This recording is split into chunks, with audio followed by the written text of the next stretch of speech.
Right. Hello and welcome to Retropower Uncut, episode 95. It's a slightly bizarre one this time. Nat's actually standing behind the camera, holding the gimbal and hoping he does everything right. And the reason for that is it was my 40th birthday party last weekend on the Saturday. Which turned out to be a bit of a COVID super spreader, and both myself and Nat both got COVID. Luckily, the only other member of staff, despite them all being at the party, who got it was Rich. So rather than coming to work this week, we decided to stay away rather than the whole team getting it. So we decided to come in and film on the Saturday, just the two of us. Now, as it is, I think we're about over it now. I've tested incredibly faint positive this morning, but I'm basically feeling much improved. We both got off pretty lightly with it. It was, I'd say in both cases, just like a bad cold, basically. So yes, looking forward to be back on it next week. Nat's on holiday next week as well. So consequently, we've just come in this morning, seen everything that's been going on for the last week for the first time. So if it seems a bit like we don't quite know what's been going on, that's the reason why. But without further ado, I'm going to start with the Land Cruiser. James, I think we got the steering box back last week. James got that fitted along with the idler that he'd rebuilt. The steering box was rebuilt by Kylie Clinton, who do a lot of our steering rack and box rebuilds, and that's then allowed him to get all of the various drag links in place. So I think the only thing left on the steering system now is the steering damper to complete the whole steering setup. So that's a nice bit of progress there. And then Adam's been working on various bits on the body itself. So a lot of glazing going on, the rear side windows are in. I think the rear door windows are possibly fitted in the doors, although they're not on at the moment. The rear seat frame has been trial fitted. That's something we made when we were at the metalwork stage. It's basically a modified Discovery 5 commercial rear seat. So when they do the commercial version, which is handy for tax reasons, has no side windows, which makes it a commercial vehicle for tax purposes. Understandably, a lot of people want to use those with kids in the back or to have back seats in them again. So they do kind of a really rudimentary bolt-in back seat. It's quite it's got a really industrial looking bolts that kind of latch the back of it up and down. So we quite like that design. It seemed in keeping with the car. So we basically narrowed one of those, remade the cushions, and the frame has all been painted now. So we wanted to just trial fit that in there, clean out the threads, make sure that all worked as it did when we were at Metalwork, which all looks good. Carrying on with various parts, we've had Xylan coated. So for instance, the mirror mounts, they're now on, and then we'll be able to bolt up the custom mirrors that we made. We made billet upper parts, which have been black anodized, so they'll be ready to go on now.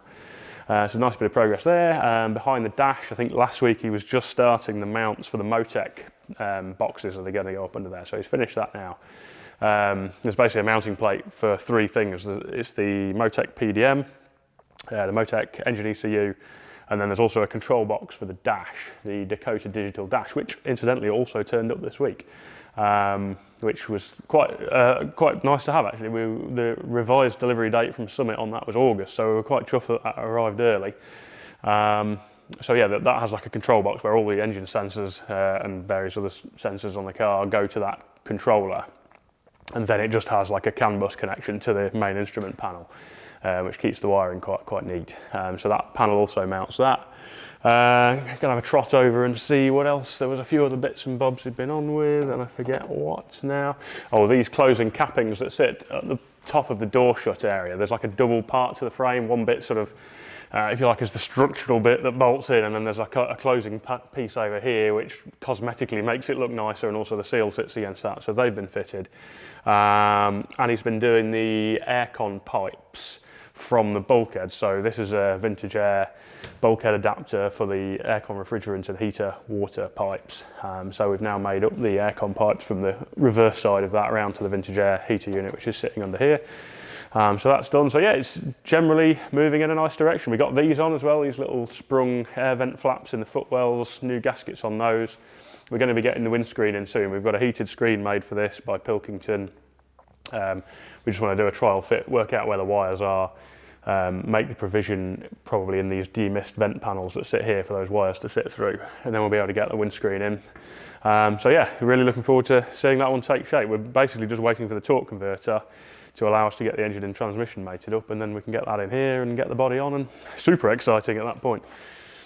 Mustang wiring, that's been the big remaining job on this for a while. It was essentially waiting for me to spare some time, which thankfully I managed to do on the Monday before I then tested positive for COVID on the Tuesday. And Adam's then been taking over, that's Adam M, on starting to do all of the changes to the wiring. So we basically went through on Monday and planned what all the jobs were involved. So some of it's mounting stuff, mounting the fuse box. This has also got a Dakota digital dash, so mounting the control box for that. And then a lot of it was working out what wires we needed to add to this sort of generic loom that we've been provided for this, what wires we could weed out of that, and working out where we're going to route them, etc. So Adam's just been cracking on with that now, of laying in those extra wires, taking things out, mounting things, and I think he's homing in on the point where we can actually start looming things up. So yeah, that's really the big remaining hurdle on this, is just getting that wiring done, and as soon as the wiring's done, it's ready to basically fire up. We need some seats in there and she's ready to drive, so that's again an exciting stage to be at. If you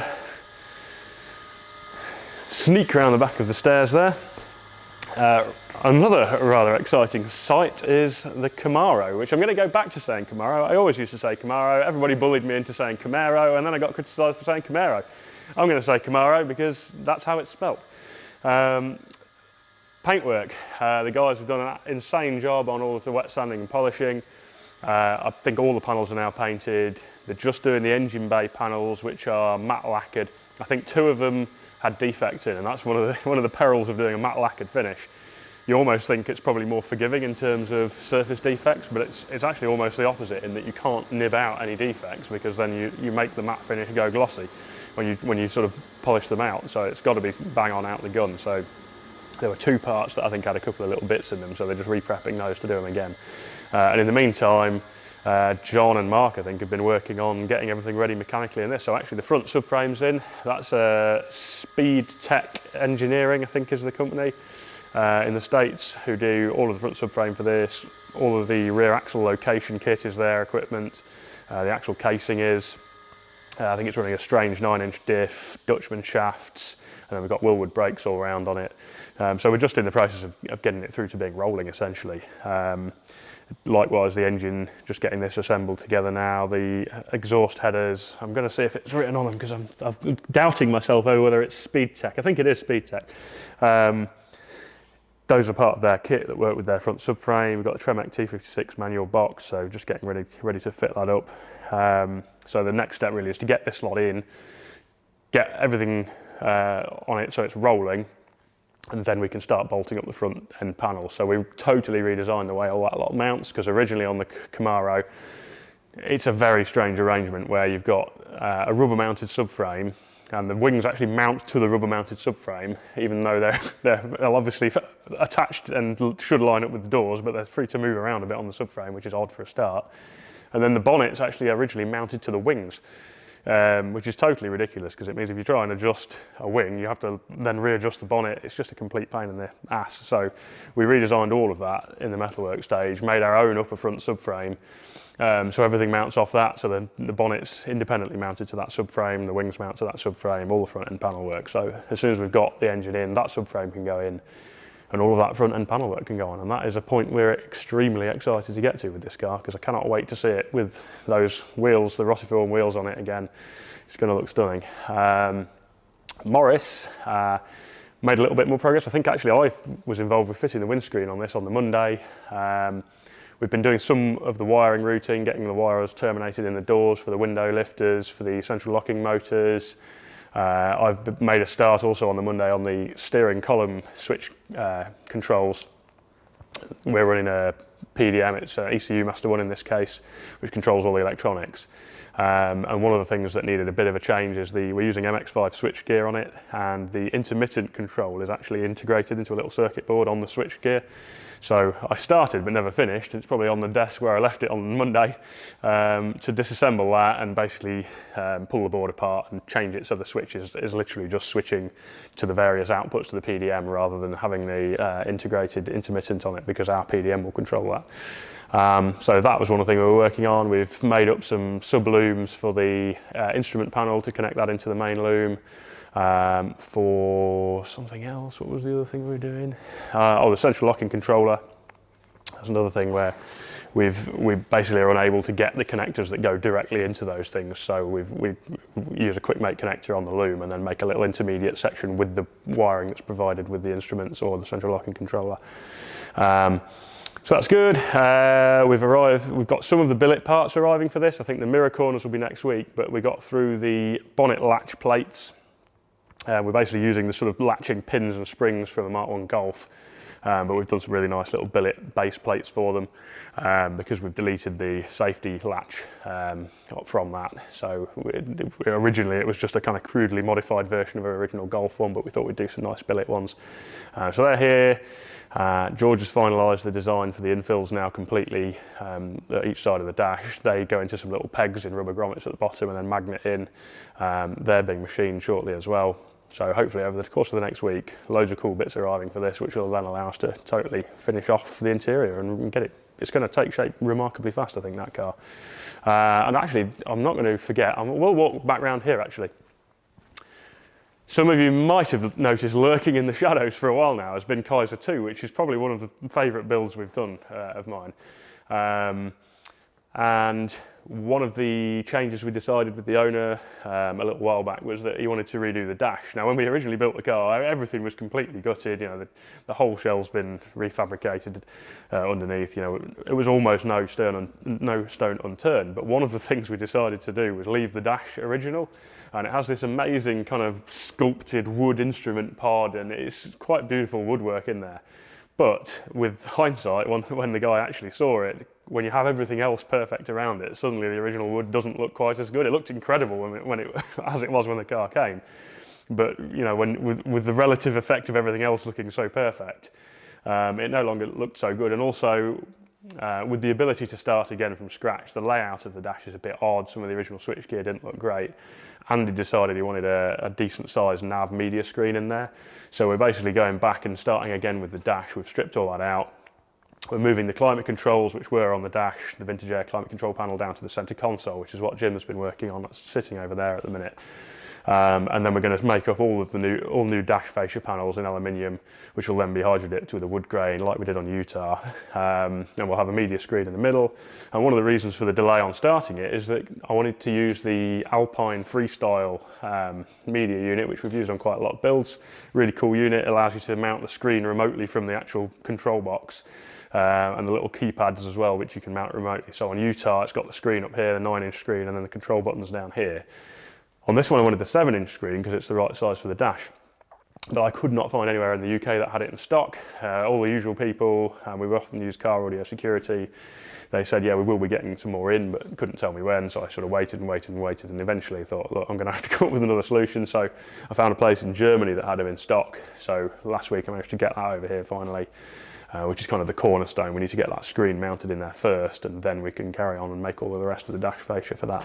So I'm looking forward to seeing that take shape and sort of truly finish off this car to be, you know, I think perfection throughout really. So awesome bit of kit. So from shiny painted stuff, let's go through to metal stuff, and I would hand over to Nat, but he's behind the camera, so we're going to have to do a little cut here and reconvene through there. Right, well, thank you, cameraman Cal. And here we are in metal shop, and in my absence, I've just been catching up with where everything's at. Scott's been busily working on escorts all week this week, and the major thing he's been doing is getting the wings to fit on the front.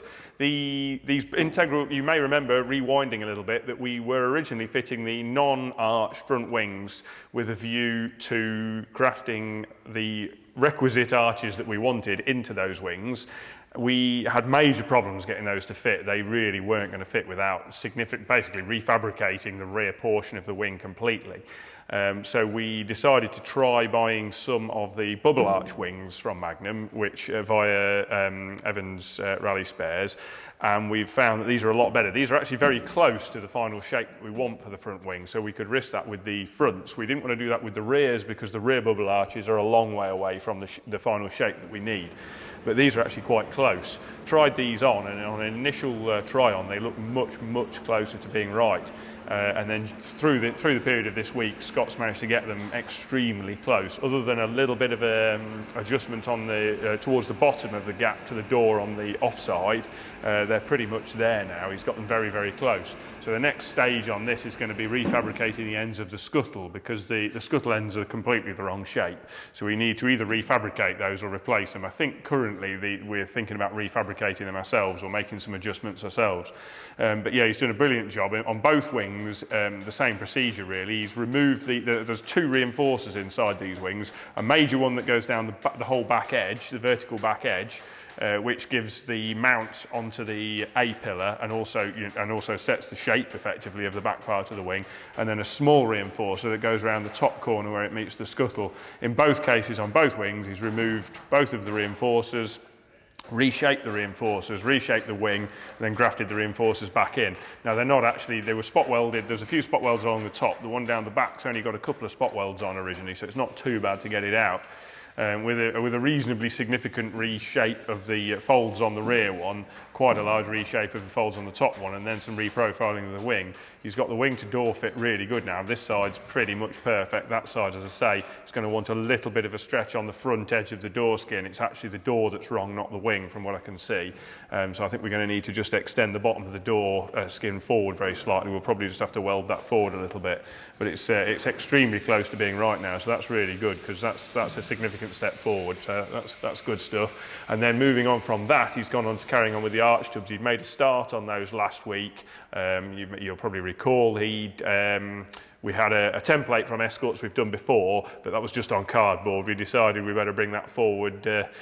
We better bring it forward a century and put it into CAD. So he got George to photograph that and pick up the outside dimensions of it and get that stuck into CAD. He's now plasmaed out the vertical portions of all of those arch tubs. He's cut the strips for, I think, a couple of them, and he's made one arch tub using the half-inch radius tank rolls that we got from Matt at Stakesy's. He's made one and he's welded that, panel beat it, and that's now in the car waiting. As I mentioned before, we do an inner and an outer section to those tubs. So he's got the inner section of the tub done. We've still got to do the outer section of the tub where it meets the quarter, but obviously we can't do that until we finalise the rear wheel arch shape. So that'll be a second stage to the operation where we make the outer half of those tubs. But we need to get the inner halves of the tubs done, because they tie into what I was doing on Monday before testing positive for COVID, which was, we won't bother looking at it again because it's pretty much where it was last time with a few more bits added, but the rear subframe assembly, carrying on with the fabrication of that, and I'm getting quite close to having that done now. Once that frame's done, we'll then make some jig fixturing to mount it to the jig to hold it in the back of the car, and at that point we need to build the turrets into the arch tubs. So we need the arch tubs in to be able to do that, because then we have to cut the turrets into those. So we're making good progress on that. On this coming week, Scott will crack on with getting the other arch tub done, getting those all fully welded in, and then hopefully I'll be able to catch him up with the rear subframe setup. And then we'll be between us, be able to get that jigged and get it all aligned into the back of the car. Only I've just forgotten about the fact I'm actually on holiday this coming week, so that'll be the week after that I'm doing that. But yeah, that's where we're at with the Escort. It's coming along nicely, and Scott's been doing some really nice work of getting these panel fits fettled and getting them to something like the right shape. So wandering along, I'm going to run around the back of my toolbox and move on to the back of the Churchill Jag, which Stu has been beavering away at, and I'm just having a refresh of my memory as to exactly where he's at with that. And I can't remember now. Last week, did we cover the Pullmax tool last week on this? I can't actually remember. No, I don't think we did. Right, okay. So Stu. Is there a full? Yes. Yes, two things to show. Here we go. Carl's been beadier with his eyes than me. Stu has been busily working out, and again I remember talking to him on Monday prior to being ill about how he was going to process these wheel arch edges, because it's quite difficult to make. There's a few different ways of making this piece, none of them particularly easy. One of them is to make the entire arch shape and then hand form the actual lip onto the edge after making the basic wheel arch shape. The other way of doing it is to make a tool to make the wheel arch shape and make that prior to doing some of the rest of the work. Either way has its pros and cons, but the conclusion was that to get the edges consistent, given the number of pieces that we need to do, given the fact that there's going to be 4 wheel arch extensions, all with the same type of flare shape to them, and each of those needs to be done in 2 halves, so we've got to do 8 sections. It was going to be much better to try and do the initial shape of the lip using a tool that was repeatable rather than just doing those by hand. So that the hand method would involve putting all of the changes of direction in, all of the corners, if you like, in with a bead roller or the Pullmax tool individually. But it's very easy to have them diverge and go wavy. However good you are, however much you follow an edge, however steady a hand you've got during that process, it's very easy to get waves in those lips. Whereas if you can create a tool to put the form in one go, then it makes that much easier to control the distances between all these, between the sections of the profiles. Now I'm just looking, the tool is actually in the Pullmax machine now. Stu made up a Pullmax tool, Pell's Nibbler tool, whatever we want to call it, a reciprocating machine. He made up a tool to create these wheel arch lips, as you can see there. And it's done a very nice job. That's the edge, and you can sort of see the general finish that we get from that. Some hand finishing needed afterwards, but it puts all the critical points in there right in the correct positions, which is the critical start point, because from there Stu can then section all these pieces up and create pieces like this, which are what we need to actually be able to create the wheel arches. So he's been busily on with this outer inner arch tub section and getting that to be correct, so that then we can fit the outer arch flares to it, something along those lines, and it'll all fit together and be nice once it's on the car. So yeah, he's made great progress there from making a profiling tool to having a lot of sections. I'm not going to dig them all out, but there's a lot of sections in the back of the Jaguar where he's been making all the halves for the various wheel arches to go on. So yeah, that's Stu's progress on the Jaguar for the week, and it's looking extremely good. So yeah, next week I think you'll see a lot more progress on that as he manages to graft all these various sections together and battle. I can see he's been battling the shape on this a little bit, getting that to follow in, because the inner arches on the back of these are a slightly strange shape where they meet the rear seat area. It's quite difficult to shape them, and he's obviously been battling this quite a lot with the shrinker to get the material to flow into the shape he needs, where the material, as you shape it, wants to flow round, and he's having to pull it back in flat sections to follow the parts of the car that it needs to follow to not eat into the rear seat space. So he's doing a rather nice job of that, as per usual. So yeah, next week you should be able to see this develop quite a lot further. And I think... Do you want to have a look at the Jensen window frame? Yes. Carl's just reminded me of another little section that that I'd forgotten about, which there will be many when I've not been here seeing it. It doesn't flow very well in my head, but we'll quickly wander into the body shop, make Carl's filming efforts difficult. The task that Tom had been on with earlier in the week, we mentioned last week about building an aperture frame for the Jensen windscreen, and I think last week we showed the glass with these blocks that Richard profiled out, all glued to it, which are to create the gap that we need to facilitate the bonding of the screen into the frame and the use of a particular seal, an E30 M3 type of screen fillet trim seal, if you like, that goes around to finish off the windscreen aperture. So we've done that, and Richard got all the blocks glued to it. Tom's then used that to create a frame in 4 sections in aluminium. This is 1.5mm thick aluminium, folded to an angle, and then profiled to the shape, and then welded in 4 places. So it's made in quarters and welded together. And then they've put bonded on some epoxy panel bonded on some tabs around the outside then to enable us to fiberglass this into the screen aperture. And then the idea is that then that can be fitted to and glued to, semi-permanently glued to, so that we can cut it back out, the windscreen with the spacer blocks in place, so that it can't distort as we do the bonding operation into the car. It can't distort and cause the glass to no longer fit if the glass is in it and it's got appropriate spacers glued in place. So the whole lot will then be glued together and then fiberglass into the windscreen aperture in the car, and that gives us a really good datum for the aperture that we know the glass will fit and we know everything's correct. So that's what Tom's been up to on that. And I think at that point, that probably pretty much rounds up the week from the metal shop point of view. So yeah, we shall see you all again soon.